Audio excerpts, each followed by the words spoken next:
Le syndrome de Williams et de Rennes est une maladie rare d'origine génétique, liée à la perte d'un petit fragment du chromosome 7 appelé microdélétion.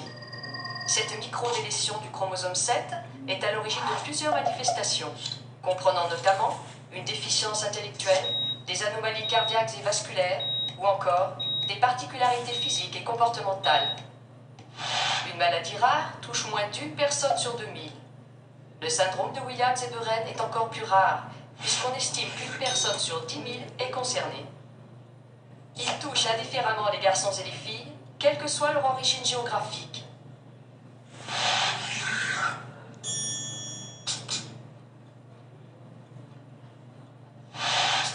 Le syndrome de Williams et de Rennes est très rarement diagnostiqué avant la naissance. En revanche, il est suspecté s'il existe un souffle cardiaque à la naissance, faisant découvrir l'atteinte cardiaque souvent caractéristique du syndrome.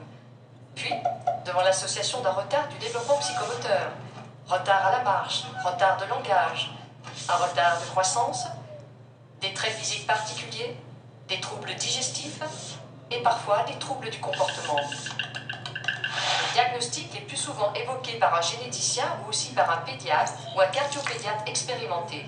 L'examen génétique de confirmation du diagnostic nécessite une prise de sang de l'enfant, sur laquelle on réalise une étude particulière des chromosomes, qui évalue si un fragment spécifique du chromosome 7 est manquant. Comme cette anomalie n'est habituellement pas détectable sur un karyotype standard, on réalise un test complémentaire.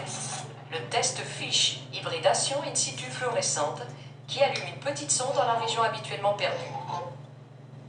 Une CGH arrêt, appelée aussi puce à ADN, qui se sert de multitudes de petites sondes réparties partout dans le génome pour mettre en évidence le fragment de chromosome manquant.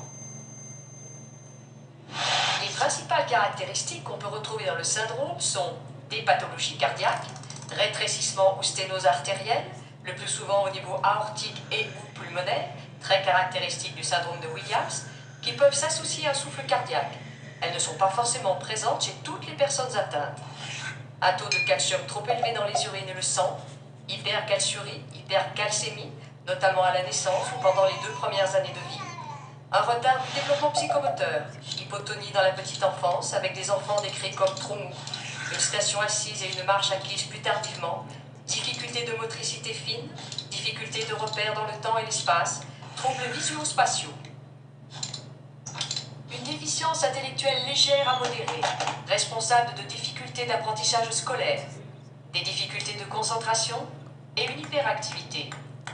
Des troubles de l'alimentation, de la digestion et du sommeil, notamment dans la petite enfance.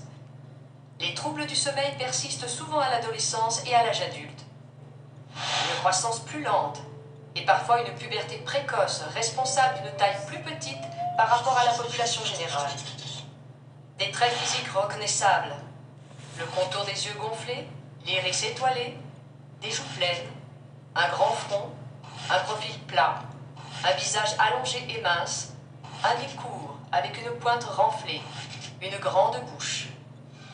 Des troubles de la sociabilité. Ces personnes vont facilement vers les autres, cela pouvant d'ailleurs les mettre parfois en danger, contrastant avec des jeux et comportements solitaires.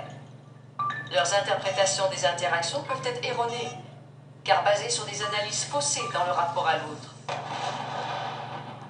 Une ouïe très sensible, hyperacousie. De l'anxiété et de l'angoisse, pour soi ou pour les autres. Certaines facultés sont bien développées, notamment le goût pour la musique. Le syndrome de Williams et de Rennes n'est généralement pas hérité. Il s'agit d'un accident génétique survenu avant la fécondation. Le conseil génétique est donc le plus souvent rassurant pour les parents qui souhaiteraient avoir d'autres enfants ou aussi pour les autres membres de la famille, comme par exemple la fratrie de l'enfant ou la fratrie des parents. En revanche, une personne atteinte du syndrome a un risque de 50% de transmettre la pathologie à chaque conception, puisqu'elle a un chromosome 7 porteur de la microdélétion et un qui ne l'est pas. Tous ces aspects, bien sûr, doivent être discutés lors d'une consultation de génétique.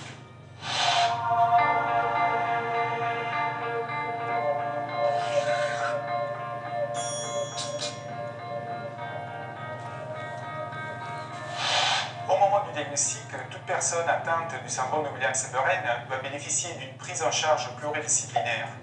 Il est donc recommandé de réaliser un examen clinique complet, comprenant un examen général, une une auscultation cardiaque, la mesure de la tension artérielle, une évaluation de la croissance et du développement global. Un bilan cardiovasculaire par un cardiologue spécialiste des cardiopathies congénitales. Pour les enfants, il est recommandé que ce soit un cardiopédiatre. Un bilan ophtalmologique à la recherche de troubles de la réfraction, comme par exemple une myopie, une hypermétropie ou un astigmatisme ou d'un strabisme. Un bilan sanguin et urinaire, incluant le dosage du calcium dans le sang et dans les urines. En cas d'hypercalcémie ou d'hypercalciurie, une consultation spécialisée de néphrologie pédiatrique est indiquée, car si besoin, l'administration de vitamine D peut être déconseillée. Un bilan thyroïdien, incluant notamment un dosage de la TSH, une échographie rénale et des voies urinaires, afin d'évaluer l'éventuelle présence de malformations des reins et des voies urinaires et de dépôts de calcium, ce qu'on appelle une néphrocalcinose. Un examen Doppler est indiqué pour évaluer l'éventuelle présence de sténose des artères rénales. En fonction de l'âge, au diagnostic et de la situation individuelle du patient, il peut être recommandé de réaliser aussi d'autres examens. Un contrôle de l'audition est un suivi ERL, un bilan bucco-dentaire à la recherche de l'éventuelle présence de dents manquantes, malposition dentaire ou caries. Pour ceux qui ont été opérés du cœur, on discute une prophylaxie de l'endocardite, donc un traitement antibiotique pour des soins dentaires. Un bilan orthophonique et psychomoteur, incluant une évaluation neuropsychologique et comportementale. Suite au diagnostic, les patients doivent bénéficier d'un suivi multidisciplinaire. Ce suivi inclut aussi la répétition périodique de certains bilans, comme les bilans cardiovasculaires ou les examens sanguins et urinaires. Le suivi médical est adapté aux différentes tâches de la vie et peut être différent en fonction des individus, selon les recommandations du protocole national de diagnostic et de soins en libre accès sur le site de la HAS, la Haute Autorité de Santé. Aujourd'hui, il n'existe pas de traitement pour guérir ce syndrome, mais on peut proposer des traitements pour entretenir les symptômes et des rééducations pour permettre aux patients de développer toutes ses capacités.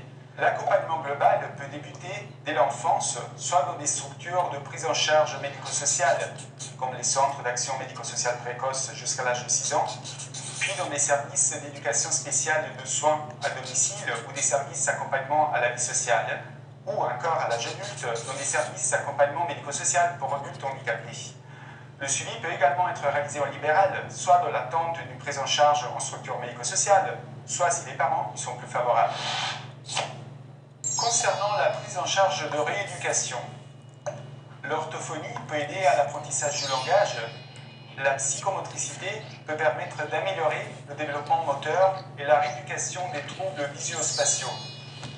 La kinésithérapie peut permettre de favoriser l'acquisition de la position assise et de la marche et d'agir contre l'installation de raideurs articulaires.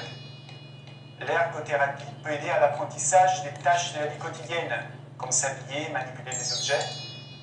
La psychothérapie peut aider la personne à exprimer son ressenti et maîtriser ses sentiments. La fiche Focus Handicap d'Orphanet peut être utile pour les accompagnants pour mieux comprendre le syndrome, ses retentissements et l'accompagnement à mettre en place.